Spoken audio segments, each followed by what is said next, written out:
bright lights of the Beverly Hills Convention Center shone down on the packed auditorium. Over 2,000 people filled every seat, their excited chatter creating a buzz that filled the air. Tonight was special. The Hollywood Action Cinema Summit had brought together some of the biggest names in the movie business. Fans, industry workers, and reporters had all come to hear stories from the legends who made their favorite action movies. Wesley Snipes walked onto the stage with his usual confident stride. He wore a simple black suit that fit him perfectly. At 59 years old, he still looked like he could jump into action at any moment. His movements were smooth and controlled, showing the years of martial arts training that made him famous. The crowd cheered loudly when they saw him. Many people stood up and clapped their hands together hard. Wesley smiled and waved at the crowd. He had been in this business for over 30 years. He had starred in movies that people still watched and loved today. Films like Blade, Passenger 57, and White Men Can't Jump had made him a household name. But Wesley was more than just an action star.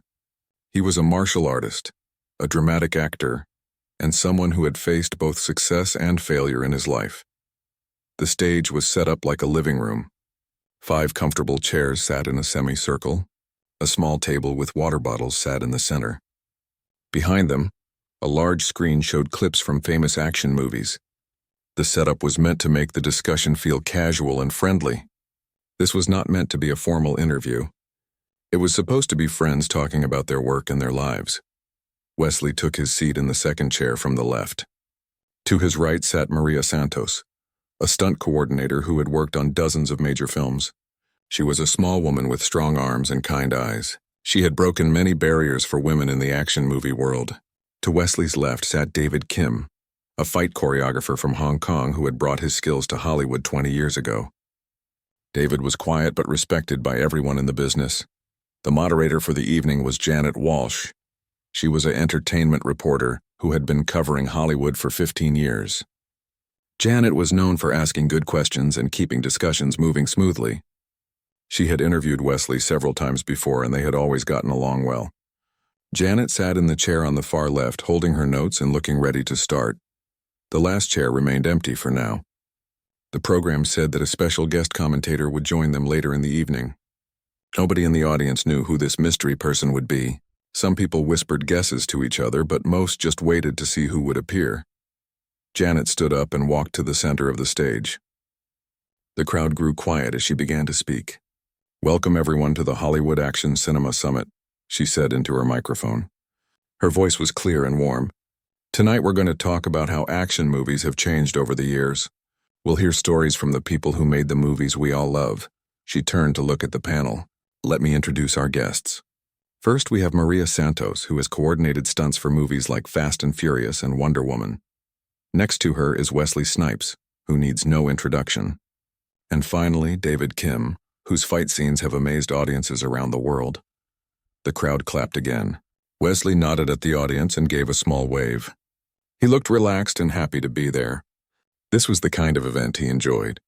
He liked talking about his craft and sharing what he had learned over the years.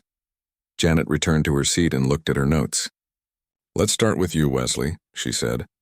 "You've been making action movies for 3 decades. How has the business changed since you started?" Wesley leaned forward slightly.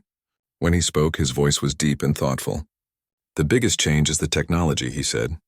"When I started, everything had to be real. If you wanted to jump off a building, you really jumped off a building. Now computers can make anything look real, but I still think the best action comes from real skills and real training." He paused and looked out at the audience. Many young faces looked back at him. "I always tell young actors that there's no substitute for putting in the work. You can't fake martial arts training. You can't fake being in good shape. The camera sees everything." Maria nodded in agreement. "Wesley's right," she said. "Even with all our technology, we still need actors who can really move. When Wesley does a fight scene, you can tell he knows what he's doing. That's what makes it exciting to watch." The conversation continued in this friendly way for the first 20 minutes. Wesley talked about his early training in martial arts. He had started when he was 12 years old in New York City. His mother had wanted him to stay out of trouble, so she signed him up for karate classes. What started as a way to keep busy became a passion that shaped his whole life. "Martial arts taught me discipline," Wesley explained. It taught me to respect myself and respect others. When I got into acting, I brought that same mindset to my work. Every role was like a new belt to earn. You had to put in the time and effort to deserve it. David Kim smiled as Wesley spoke. I remember the first time we worked together, David said. Most actors need weeks to learn simple moves. Wesley picked up complex sequences in days.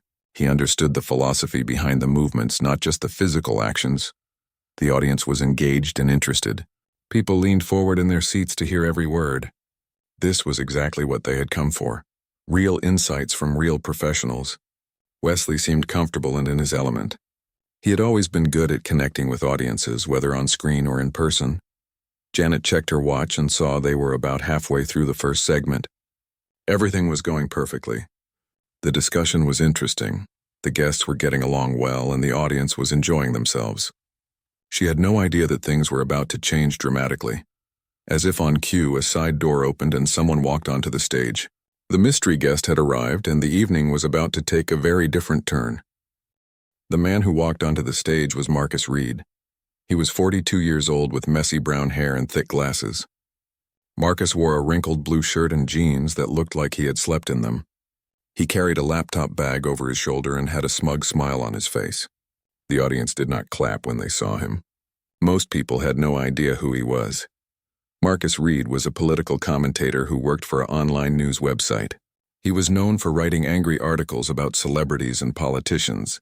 He liked to attack famous people and make them look bad. Marcus believed that all rich and successful people were corrupt. He thought his job was to expose them and bring them down. Janet Walsh looked surprised when she saw Marcus walk onto the stage. This was not who she expected as the mystery guest.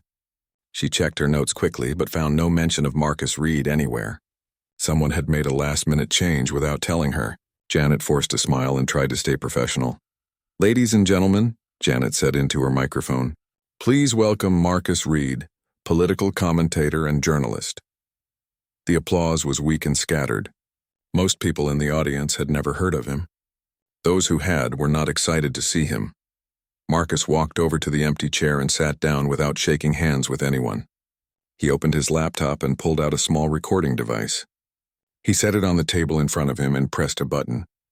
The red light showed it was recording everything. Wesley Snipes looked at Marcus with curiosity. He had learned to read people quickly during his years in Hollywood. Something about this man felt wrong. Marcus had the energy of someone looking for a fight. Wesley had met people like this before. They came to events not to learn or share but to cause trouble. "So Marcus," Janet said, trying to get the discussion back on track, "what brings you to our action cinema panel tonight?" Marcus leaned back in his chair and smiled. It was not a friendly smile. "I'm here to ask the questions that nobody else will ask," he said. His voice was loud and sharp. "I'm here to talk about the real Hollywood, not the fake version these people want to sell you." Maria Santos shifted uncomfortably in her seat. She had worked with difficult people before, but something about Marcus made her nervous. David Kim said nothing but watched Marcus carefully. Wesley remained calm and relaxed, but his eyes never left Marcus. "That's interesting," Janet said, though her voice showed she did not think it was interesting at all. "What kinds of questions do you have?" Marcus looked directly at Wesley. "I want to know why we're supposed to listen to advice from people who can't even follow the law," he said. The room suddenly became very quiet. Everyone knew Marcus was talking about Wesley's legal troubles from years before. Wesley had been convicted of tax evasion in 2008. He had served 3 years in prison from 2010 to 2013. It was a difficult time in his life, but he had paid his debt to society and moved on. Wesley had spoken about this experience before. He had admitted his mistakes and tried to learn from them. "I'm not sure what you mean," Janet said quickly. She was trying to keep the discussion away from personal attacks. This was supposed to be about movies and entertainment, not politics or legal issues. Marcus was not going to be stopped. "I mean, we have a convicted felon sitting here telling young people how to live their lives," he said. His voice got louder. "Why should anyone listen to someone who thought he was too good to pay taxes like the rest of us?" The audience began to murmur. Some people were uncomfortable with the attack. Others were curious to see what would happen next. A few people took out their phones and started recording. They sensed that something dramatic was about to happen. Wesley remained calm. He had faced much worse criticism than this. Prison had taught him patience and self-control. He knew that getting angry would only give Marcus what he wanted. Instead, Wesley waited to see what Marcus would do next. Everyone makes mistakes, Maria said, trying to defend Wesley. What matters is how we learn from them and grow as people. Marcus laughed. It was a harsh, mocking sound. Mistakes, he said. He owed millions of dollars in taxes. That's not a mistake. That's a crime. That's stealing from hard-working Americans who actually pay their fair share. The attack was getting more personal and more vicious. Janet looked at her notes again, trying to find a way to change the subject. The other panelists looked uncomfortable. This was not what anyone had signed up for. Marcus was just getting started. He pulled out a thick folder from his laptop bag. I've done my research on Mr. Snipes here, he said.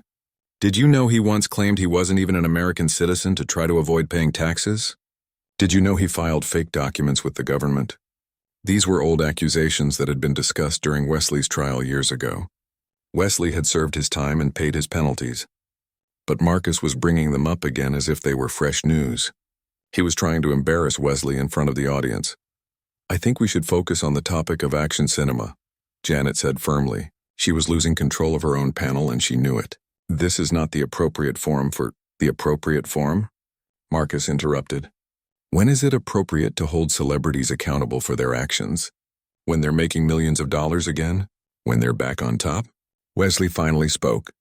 His voice was quiet but clear. I've been held accountable, he said. I served my time. I paid my debt. I've moved forward with my life. Marcus turned to face Wesley directly. Have you really? He asked. Or are you just another rich celebrity who thinks a few years in minimum security prison makes everything okay? The audience was getting more uncomfortable by the minute. This was supposed to be a fun evening about movies and entertainment. Instead, it was turning into a political attack session. Some people started looking toward the exits. Others pulled out their phones to record what was happening. Wesley took a deep breath. He could feel his anger starting to rise, but he controlled it. Years of martial arts training had taught him to stay centered even under pressure. He would not give Marcus the satisfaction of seeing him lose control. But Marcus was not done. He was just warming up for his real attack. Marcus Reed opened his folder and pulled out several printed pages. He held them up so the audience could see them. I have copies of court documents here, he announced loudly. Documents that show just how far Mr. Snipes went to avoid paying his fair share. Wesley watched Marcus wave the papers around like some kind of evidence at a trial. These were public records that anyone could find online. Marcus was not revealing any secrets. He was just trying to embarrass Wesley in front of all these people. You know what I find funny? Marcus continued, his voice getting more sarcastic. Here we have a guy who made millions pretending to be a tough guy in movies. But when it came time to face real responsibility, he ran and hid behind fake legal arguments. Some people in the audience laughed nervously. They were not sure if they should be entertained or worried about what was happening. The atmosphere in the room was becoming tense and uncomfortable. Marcus stood up from his chair and started pacing back and forth on the stage. He was clearly enjoying himself. This was exactly the kind of confrontation he loved. Tell me, Wesley, he said, using a mocking tone when he said the name. Do you still believe you're not really an American citizen? Or was that just another act for the courts? Wesley's jaw tightened slightly, but he remained seated and calm. I made mistakes in how I handled my legal situation, he said quietly. I've admitted that publicly many times. Mistakes. Marcus laughed again. That's rich. You filed documents claiming you were a non-resident alien. You argued that wages aren't income. You spent years fighting the government instead of just paying what you owed like everyone else. Janet Walsh tried once more to regain control. Marcus, I really think we should return to discussing... No, Marcus cut her off sharply. This is exactly what we should be discussing. Why does Hollywood keep giving platforms to people like this? Why are we supposed to pretend that serving a few years in prison makes someone a role model again? Marcus walked over to stand directly in front of Wesley's chair. He was trying to intimidate the actor by getting in his personal space. And let's talk about those martial arts skills you're so famous for, he said with a sneer. Wesley looked up at Marcus calmly. Even sitting down, Wesley had a presence that made Marcus seem small and weak. But Marcus was too caught up in his own performance to notice. I mean, come on. Marcus continued, turning to address the audience. This guy made a career out of pretending to fight. He never had a real martial arts match. He never proved himself against real fighters. It's all just Hollywood fakery. Marcus started doing exaggerated karate moves, mocking Wesley's fighting style from his movies. He swung his arms around wildly and made swooshing sound effects with his mouth. Some audience members laughed, but most just watched in embarrassment. "Look at me, I'm Blade," Marcus said in a fake dramatic voice. He pretended to swing an imaginary sword. "I'm going to save the world with my pretend fighting skills." He kicked his leg up high and nearly lost his balance. David Kim shook his head in disgust. As a real martial arts expert, he knew that Wesley's skills were genuine. Wesley had trained for years and earned legitimate black belts in multiple disciplines. What Marcus was doing was insulting to everyone who took martial arts seriously. Marcus was not finished with his performance. He walked back to the center of the stage and continued his mocking routine. "Oh, wait," he said, pretending to remember something. "I forgot about the tax evasion skills. Those were real, weren't they, Wesley? You really did master the art of not paying what you owe." The audience was getting more uncomfortable by the minute. What had started as nervous laughter was now mostly silence. People were starting to realize that this was not entertainment. This was a personal attack on someone who was just trying to have a normal conversation about his work. Marcus picked up one of his printed pages and held it high above his head. "According to these court documents," he announced like a game show host, "Mr. Snipes here claimed that his wages from movies weren't really income. Can you believe that? Millions of dollars in movie salaries, and he said it wasn't income." Wesley remained perfectly still. His hands were folded in his lap and his breathing was steady and controlled. Anyone who knew martial arts could see that he was using meditation techniques to stay calm. But inside, his anger was building. "And the best part," Marcus continued, "is that he had the nerve to argue this in federal court, with a straight face, like he really believed that the rules don't apply to movie stars." Marcus walked over to Wesley's chair again and leaned down close to his face. "Tell us, Wesley," he said in a fake whisper that everyone could hear. "Do you still think you're special? Do you still think the rules don't apply to you?" Wesley slowly turned his head to look directly at Marcus. For the first time since Marcus had arrived, Wesley's eyes showed a flash of real anger, but his voice remained calm when he spoke. "I think you should step back," Wesley said quietly. Marcus smiled even wider. He thought he was winning. "Or what?" he asked. "You're going to use your fake movie kung fu on me?" The audience held its breath. Many people thought Wesley might actually stand up and do something physical. The tension in the room was so thick you could cut it with a knife. But Wesley did not move. He just continued to stare at Marcus with those intense eyes. "I said step back," he repeated, his voice even quieter than before. Marcus finally moved away, but only because he wanted to continue his show for the audience. "Ladies and gentlemen," he announced, spreading his arms wide, "this is what passes for a tough guy in Hollywood these days. Someone who talks big but can't even defend himself from a few simple questions." The mockery was reaching its peak, and everyone in the room could feel that something big was about to happen. The audience was no longer a unified group of movie fans. Marcus Reed's attacks had split them into different camps. Some people were still laughing at his jokes and comments. They seemed to enjoy watching a celebrity get attacked. These were the people who liked drama and conflict more than they liked movies. But many more people in the audience were becoming angry at Marcus. They had paid money to hear interesting stories about action movies. Instead, they were watching someone be cruel and mean to a guest who was just trying to share his experiences. These fans remembered Wesley's great movies and did not think he deserved this treatment. In the front row, a young woman named Sarah Chen pulled out her phone and started recording. She was a film student at USC and had always admired Wesley Snipes as an actor. Watching Marcus attack him made her furious. She wanted to capture what was happening so she could share it with her friends online. "This is so wrong," she whispered to her boyfriend sitting next to her. "Wesley came here to talk about movies, not to get attacked by this jerk." Her boyfriend nodded in agreement. "That guy is just trying to get attention," he whispered back. "He's using Wesley to make himself famous." Behind them, an older man named Robert Martinez was getting more upset by the minute. Robert was a veteran who had served in Vietnam. He understood what it meant to make mistakes and pay for them. He also understood what it meant to deserve respect after you had served your time. "This is bullshit," Robert said, not bothering to whisper. Several people around him nodded their heads in agreement. The man served his time. Leave him alone. On the other side of the auditorium, a group of young men were having a different reaction. They were the ones laughing loudest at Marcus's jokes. One of them, a college student named Brad Stevens, was filming everything with his phone. "This is hilarious," Brad said to his friends. "Finally, someone is calling out these fake Hollywood heroes." His friend Mike nodded eagerly. "Yeah, why should we respect someone who went to prison? He's just another rich guy who thought he was above the law." But even among Marcus's supporters, some people were starting to feel uncomfortable. The attack was going on too long and getting too personal. A woman named Jessica Park had initially laughed at some of Marcus's comments, but now she was having second thoughts. "Okay, this is getting kind of mean," she said to her sister. "I thought it was funny at first, but now it just seems cruel." Her sister agreed. "Yeah, and Wesley isn't even fighting back.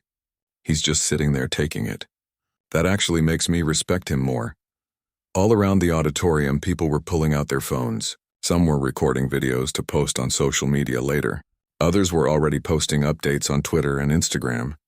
The hashtag #ToshkerWesleySnipes was starting to trend as people shared their thoughts about what they were watching. On Twitter, the reactions were mixed. Some people supported Wesley. "This commentator is being so disrespectful to Wesley Snipes. The man served his time and deserves respect." Others supported Marcus. "Finally, someone holding celebrities accountable for their actions. Rich people shouldn't get special treatment." But the mood in the actual auditorium was shifting more and more against Marcus. His performance was going on too long. What might have been funny for a few minutes was now becoming painful to watch. Even some of his initial supporters were starting to turn against him. Maria Santos, sitting on the panel, was getting more upset by the minute. She had worked with Wesley on 2 different movies and knew him to be a professional and kind person. Watching him get attacked like this was making her angry. "This has gone far enough," she said loudly enough for everyone to hear. "Wesley came here to share his knowledge and experience. He doesn't deserve this kind of treatment." Some people in the audience clapped when Maria spoke up. They were glad that someone on the panel was finally defending Wesley.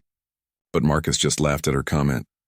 "Oh, here comes the Hollywood Protection Squad," Marcus said mockingly. "Can't have anyone asking tough questions, can we?" "Might hurt someone's feelings." David Kim also spoke up. "There's a difference between tough questions and personal attacks," he said firmly. "You're not a journalist right now. You're just being mean." More people in the audience clapped for David's comment. The applause was louder this time and lasted longer. Marcus was starting to lose the room, but he was too caught up in his own performance to notice. Janet Walsh, the moderator, was looking around desperately for security guards. This event was supposed to be her big break as a serious entertainment journalist. Instead, it was turning into a disaster that might hurt her career. She had to find a way to regain control. "I think we need to take a break," Janet announced into her microphone. "Let's pause for 15 minutes and then continue with our scheduled programming." But Marcus was not ready to stop. "No breaks," he said loudly. "We're just getting to the good part. I haven't even talked about his bankruptcy filing yet, or his claims about being a sovereign citizen." The audience was getting restless. People were starting to stand up and move around. Some were heading for the exits. Others were moving closer to the stage to get better video with their phones. The organized event was turning into chaos. In the VIP section, several Hollywood executives were watching with concern. They knew that whatever happened here tonight would be all over the internet within hours. If Wesley handled this badly, it could hurt his career comeback. If he handled it well, it might actually help him. One executive, a producer named Linda Thompson, was already thinking about how to spin this situation. "If Wesley stays calm and dignified," she said to her colleague, "this could actually make people sympathetic to him. Everyone loves an underdog who gets attacked unfairly." Her colleague nodded.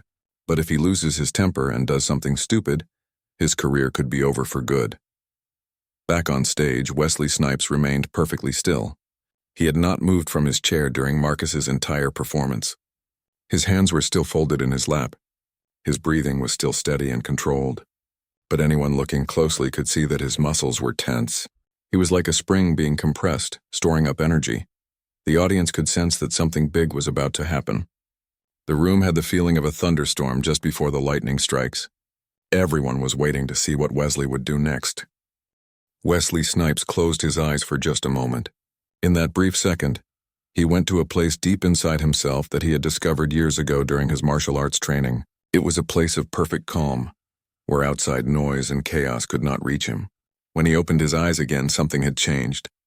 The anger was still there, but it was controlled now, focused like a laser beam. Marcus Reed was still talking, still making jokes, still trying to get a reaction. But Wesley was no longer really hearing the words. Instead, he was watching Marcus the way a martial artist watches an opponent. He was seeing the man's weaknesses, his desperation, his need for attention. Wesley understood now that Marcus was not really attacking him. Marcus was attacking his own failures and insecurities by trying to tear down someone else. The audience could see the change in Wesley, even if they could not understand what was happening. His posture was still relaxed, but there was a new energy around him. It was like watching a master swordsman pick up his weapon. Nothing dramatic had happened, but everyone could sense that the balance of power was shifting. Wesley's breathing became even deeper and more controlled. This was something he had learned during his darkest days in prison. When everything around you is chaos and noise, you have to find the stillness inside yourself. You have to become like a mountain, solid, unmovable, and patient. Wesley had spent 3 years learning this lesson the hard way. In those prison years, Wesley had faced much worse than Marcus Reed. He had dealt with inmates who wanted to hurt him because he was famous. He had handled guards who treated him badly because they enjoyed having power over a celebrity. He had survived people who tried to break his spirit every single day. Marcus Reed was nothing compared to what Wesley had already survived. The meditation techniques that Wesley was using came from his lifelong study of martial arts. He had started learning karate as a child in New York City, but his training had never stopped. Even in prison, he had practiced his forms in his cell. He had used breathing exercises to stay calm when other inmates tried to provoke him. He had learned that true strength was not about fighting back immediately. True strength was about choosing when and how to respond. Wesley's hands remained folded in his lap, but his fingers were positioned in a specific way that only other martial artists would recognize. It was a mudra, a hand position used in meditation to focus the mind and control emotions. To most people in the audience, it just looked like he was sitting calmly. But Wesley was actually doing something much more sophisticated. Years of training had taught Wesley to use his opponent's energy against them. In martial arts, this is called redirecting force. Instead of meeting an attack head-on with brute force, a skilled fighter lets the attacker overextend themselves. Then, when the moment is right, they use the attacker's own momentum to defeat them. Wesley was doing this now, but with words instead of physical movements. Marcus was getting more and more aggressive because Wesley was not responding the way he expected. Marcus wanted Wesley to get angry, to shout back, to do something that would make him look bad on camera. But Wesley's calm response was actually making Marcus look worse and worse. The audience was starting to see Marcus as a bully, picking on someone who was not fighting back. Wesley thought about his daughter and his family watching this at home. He thought about all the young people in the audience who looked up to him as a role model. He thought about everyone who had believed in him and supported him during his difficult years. He would not let Marcus Reed turn him into something ugly. He would show everyone what real strength looked like. The actor's eyes never left Marcus's face, but his expression remained neutral. Wesley was studying his opponent the way a chess master studies the board. He was seeing 3 moves ahead, understanding where this confrontation was leading. Marcus thought he was in control, but Wesley was actually directing the flow of the entire situation through his stillness. In the audience, people were starting to notice Wesley's incredible composure. Sarah Chen, the film student in the front row, whispered to her boyfriend, "Look at how calm he is. That's real strength right there." Robert Martinez, the veteran, nodded approvingly. He recognized what he was seeing. "That's a man who's been through real battles," he said quietly. "He knows this little punk can't hurt him." Even some of Marcus's initial supporters were starting to admire Wesley's self-control. Brad Stevens, the college student who had been laughing at Marcus's jokes, found himself impressed despite his earlier feelings. "I have to admit," he said to his friend, "the guy has incredible self-control. I would have punched that jerk by now." Wesley's martial arts training was serving him perfectly in this moment. He had learned that the most powerful response to aggression is sometimes no response at all. By refusing to engage with Marcus's attacks on an emotional level, Wesley was making Marcus look small and petty. The longer this went on, the more obvious it became who was the real man in this situation. Deep inside, Wesley felt a familiar sensation.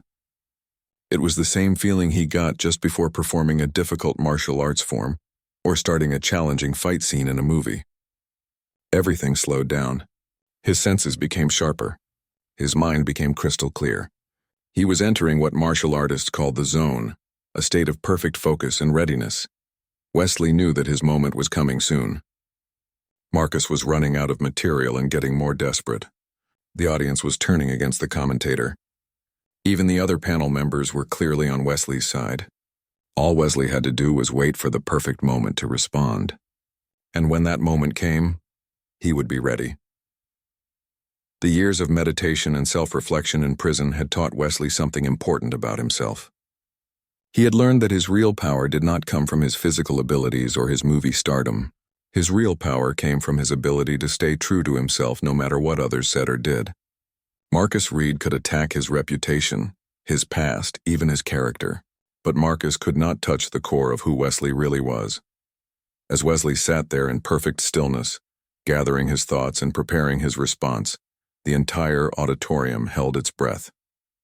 Everyone could sense that something extraordinary was about to happen. Wesley Snipes stood up slowly from his chair. The simple act of rising to his feet somehow changed the entire energy of the room. Marcus Reed stopped talking mid-sentence, suddenly aware that something had shifted. The audience fell completely silent. Even the people who had been whispering to each other stopped talking. All eyes were on Wesley. Wesley's movement was graceful and controlled, like a dancer or a master martial artist. There was no anger in his posture, no aggression in his stance. But there was something else, a quiet power that filled the space around him.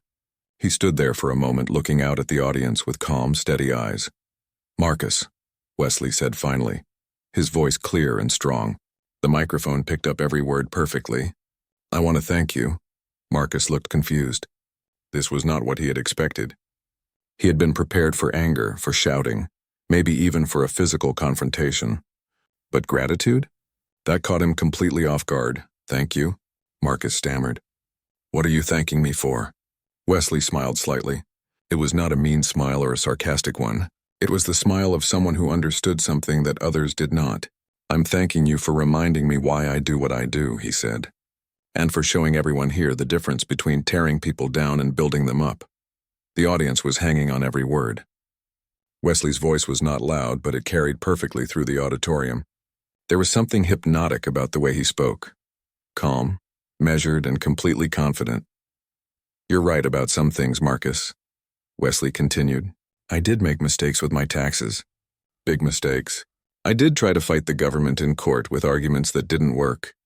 I did spend 3 years in federal prison. All of that is true." Marcus started to smile, thinking that Wesley was admitting defeat, but Wesley was just getting started. "But let me tell you what else is true," Wesley said, his voice getting slightly stronger. "I owned up to my mistakes.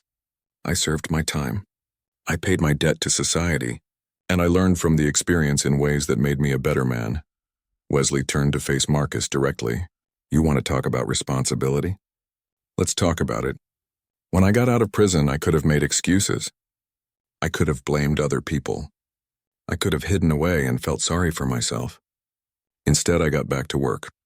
I continued my career. I tried to use my experiences to help other people avoid the same mistakes." The audience was completely focused on Wesley now. Even the people who had been supporting Marcus were listening carefully to what Wesley had to say. "You want to know about my martial arts training?" Wesley asked. "I started learning karate when I was 12 years old in the Bronx. My mother signed me up because she wanted me to stay out of trouble and learn discipline. I've been training for over 40 years. I've earned legitimate black belts in multiple disciplines. I've studied with masters from around the world." Wesley's voice took on a tone of quiet pride. "My martial arts training isn't just about fighting, Marcus. It's about respect. It's about controlling your emotions. It's about finding strength in stillness. It's about becoming the best version of yourself, even when life knocks you down." Marcus tried to interrupt, but Wesley kept talking. His words were flowing like water, smooth, steady, and unstoppable. "You want to mock my movie career?" Wesley continued. "Let me tell you about my movie career. I've worked with some of the greatest directors and actors of my generation. I've performed my own stunts when many actors wouldn't. I've brought characters to life that people still love and remember 20 years later. Wesley gestured toward the audience. These people didn't come here tonight to hear you tear me down, Marcus. They came here to learn about the craft of making action movies.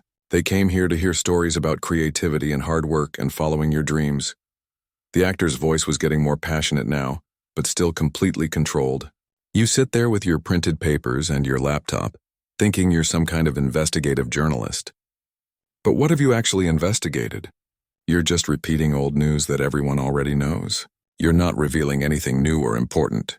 You're just trying to hurt someone for your own entertainment. Marcus's face was getting red. He was starting to realize that his attack had backfired completely.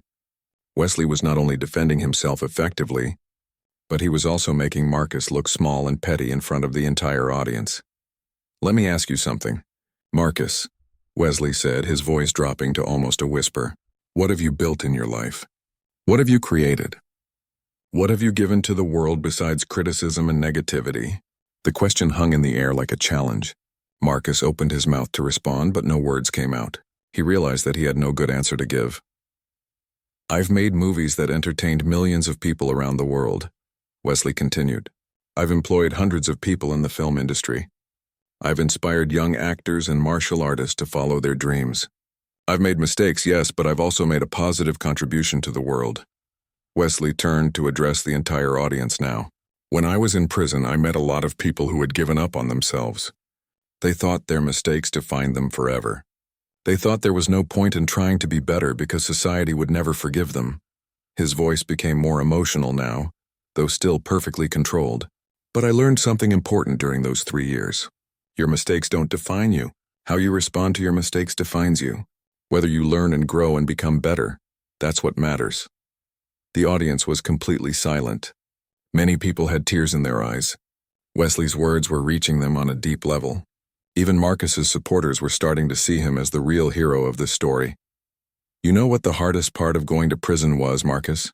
Wesley asked, looking directly at his attacker. It wasn't the loss of freedom. It wasn't being away from my family. It was facing myself honestly for the first time in years. It was admitting that I had let my pride and my anger make decisions for me instead of using wisdom and humility. Wesley paused for a moment, letting his words sink in. The silence in the auditorium was complete. Prison taught me something that all my martial arts training and all my movie success hadn't taught me yet, he continued. It taught me that real strength isn't about never falling down. Real strength is about how you get back up when you do fall down. Wesley Snipes walked to the center of the stage, moving with the grace and confidence of someone who had found his voice. The spotlight seemed to follow him naturally. Every person in the auditorium was focused completely on his words. Even the people who had been looking at their phones put them down to listen. Marcus, you asked me if I think I'm special, Wesley said, his voice carrying easily through the silent room. Let me answer that question honestly. No, I don't think I'm special. I think I'm human. I make mistakes just like everyone else. I have flaws just like everyone else. I struggle with pride and fear and doubt just like everyone else. Wesley's honesty was surprising and powerful. In a world where celebrities usually try to appear perfect, here was a major star admitting his weaknesses in front of thousands of people. But you know what I've learned? Wesley continued. Being human isn't something to be ashamed of. Making mistakes isn't the end of the world. What matters is what you do after you make those mistakes. Do you learn from them? Do you grow from them? Do you use them to become a better person? Wesley turned to look at Marcus, who was still sitting in his chair looking uncomfortable and out of place. You seem to think that because I went to prison, I have nothing valuable to offer anyone. You seem to think that my past mistakes cancel out anything good I might do in the future. But that's not how life works, Marcus. That's not how redemption works. The word redemption seemed to echo through the auditorium. It was a powerful word, and Wesley had said it with deep conviction. During my time in prison, I met men who had made terrible mistakes. Some had hurt people. Some had destroyed their own families through addiction or violence. But I also met men who were working every day to become better than they used to be. Men who were reading books, learning trades, preparing to make positive contributions to society when they got out. Wesley's voice became more passionate as he spoke about this experience. Society wants to throw these men away. Society wants to say that once you make a big mistake, you're worthless forever. But that's not justice, Marcus. That's just cruelty. Many people in the audience were nodding their heads in agreement. Wesley was talking about something important. the possibility of second chances and personal growth. You want to know what real courage looks like? Wesley asked, pointing at Marcus. Real courage isn't attacking someone when they can't fight back. Real courage is admitting when you're wrong. Real courage is changing your life when you realize you're on the wrong path. Real courage is standing up after you've been knocked down and trying again. Wesley walked closer to Marcus's chair. Marcus seemed to shrink back, suddenly looking very small compared to Wesley's commanding presence. I've read your articles, Marcus, Wesley said. I looked you up after I found out you would be here tonight. Do you know what I found? Page after page of attacks on people. Politicians, celebrities, business leaders, you tear them all down. But I couldn't find a single article where you built anything up. I couldn't find any stories where you celebrated someone's success or encouraged someone who was struggling. This observation hit Marcus hard. He had never thought of his work that way, but Wesley was right. Marcus made his living by criticizing others, not by creating anything positive. Let me ask you something, Wesley continued. When you go home at night, are you proud of what you do? When you look in the mirror, do you like the person you see? When you think about your legacy, what do you want to be remembered for? These questions were like arrows hitting their target. Marcus had no good answers, and everyone in the audience could see it. I spent 3 years in prison thinking about those exact questions, Wesley said, and I decided that I wanted to be remembered for more than my mistakes. I wanted to be remembered for how I responded to my mistakes. I wanted to be remembered for the positive things I did after I fell down. Wesley's voice rose slightly, becoming more powerful and commanding. You see, Marcus, there are 2 kinds of people in this world. There are people who build things up, and there are people who tear things down. There are people who encourage others to be their best selves, and there are people who try to drag others down to their level. The audience was completely captivated. Wesley was delivering one of the most powerful speeches any of them had ever heard live. You came here tonight to tear me down, Wesley continued. You brought your printed papers and your recording device and your prepared attacks. You thought you could embarrass me and make yourself look important, but all you've really done is show everyone what kind of person you are. Wesley spread his arms wide, addressing the entire audience now. Every single person in this room has made mistakes. Every person here has done things they regret. Every person here has fallen down at some point in their lives. The question isn't whether you've fallen down. The question is whether you've gotten back up. The emotional power of his words was overwhelming. Many people in the audience were crying now. Wesley was speaking to something deep inside them.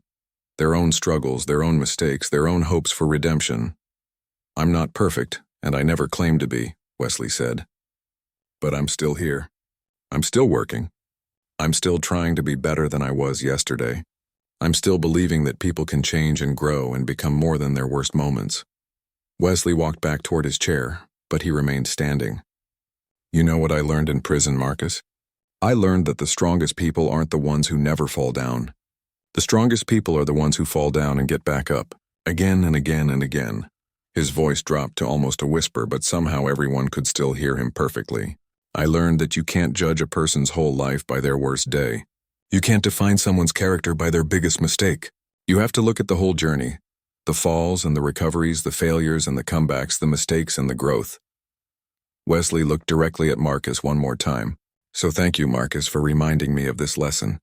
Thank you for giving me the chance to share it with all these people. And thank you for showing everyone the difference between someone who destroys and someone who builds. The silence that followed was profound and complete. Wesley had said everything he needed to say, and the impact was undeniable. For several seconds after Wesley finished speaking, the auditorium remained completely silent. It was as if everyone needed time to process what they had just heard. Wesley stood calmly in the center of the stage, his hands at his sides, waiting to see how the audience would respond. Then, from somewhere in the middle of the crowd, one person started clapping.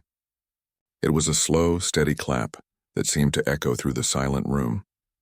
Within seconds, another person joined in, then another, then dozens more. The applause built like a wave, growing louder and stronger with each passing moment. Sarah Chen, the film student in the front row, was the first person to stand up.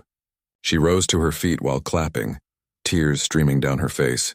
Her boyfriend immediately stood up next to her. Behind them, Robert Martinez, the Vietnam veteran, stood up and began clapping harder than anyone else. That's how you handle a bully, Robert said loudly, his voice full of approval and respect. The standing ovation spread through the auditorium like wildfire. Row after row of people rose to their feet, applauding not just Wesley's words but his dignity, his strength, and his grace under pressure. Even some of the people who had initially supported Marcus were now standing and clapping for Wesley. Brad Stevens, the college student who had been laughing at Marcus's jokes earlier, found himself on his feet applauding. "Man, I was wrong about him," he said to his friend. That was incredible. The applause continued for what felt like forever. Wesley stood there accepting it with humble grace, occasionally nodding his thanks to different sections of the audience.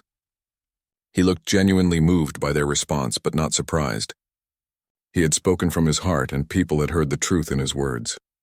Marcus Reed sat frozen in his chair, looking completely stunned. His laptop was still open on the table in front of him, his recording device still running, but he seemed to have forgotten about both.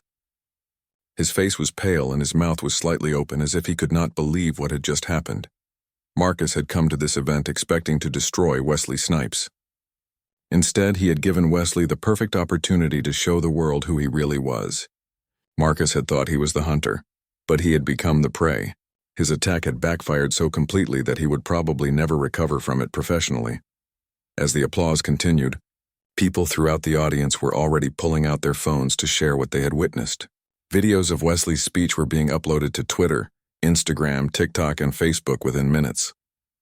The hashtag Wesley Snipes was trending worldwide before the applause had even died down. On Twitter, the response was overwhelmingly positive. "Wesley Snipes just delivered one of the most powerful speeches I've ever heard. This is what real strength looks like." Another tweet read, "That commentator tried to destroy Wesley Snipes and ended up making him look like a hero. Perfect karma." The video clips were being shared thousands of times per minute.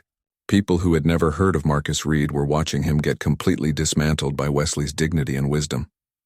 People who had forgotten about Wesley Snipes were being reminded of why they had loved him in the first place. Janet Walsh, the moderator, was standing behind her podium with tears in her eyes. As a journalist, she recognized that she had just witnessed something truly special. This was not just entertainment. This was a master class in how to handle adversity with grace and strength.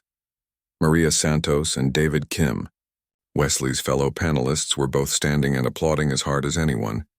They had watched their friend and colleague get attacked unfairly, and they had seen him respond with more class and dignity than his attacker deserved.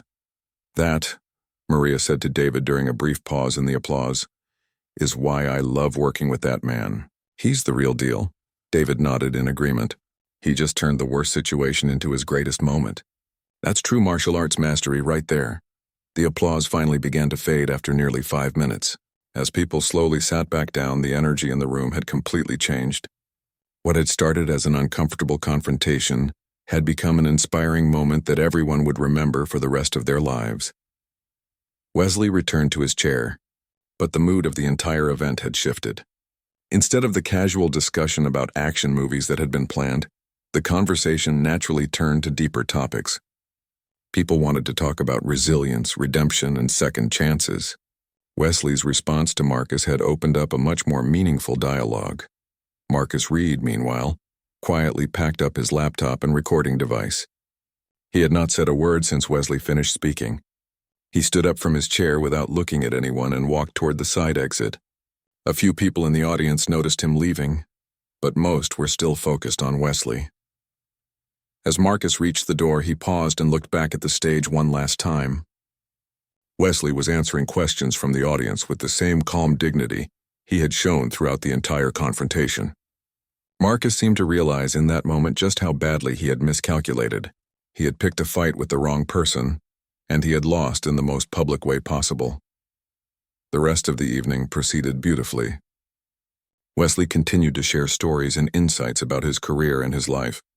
The audience hung on his every word, but now they were listening not just to a movie star, but to someone who had shown them what real character looked like under pressure. When the event finally ended 2 hours later, Wesley was surrounded by fans who wanted to thank him personally. Many of them told him that his speech had inspired them to think differently about their own mistakes and challenges. As Wesley left the venue that night, he knew that Marcus Reed had actually done him a favor. The attack had given him a platform to share a message that was much more important than anything he could have said about action movies. He had shown the world that true strength comes not from avoiding problems, but from facing them with dignity and grace. The videos of Wesley's response would be watched millions of times over the following weeks. His words would inspire countless people who were facing their own struggles and setbacks. Marcus Reed had tried to tear down a hero, but instead he had helped create a moment that would inspire people for years to come. In the end, Marcus Reed got exactly what he deserved, to be completely forgotten while Wesley Snipes became more respected and admired than ever before.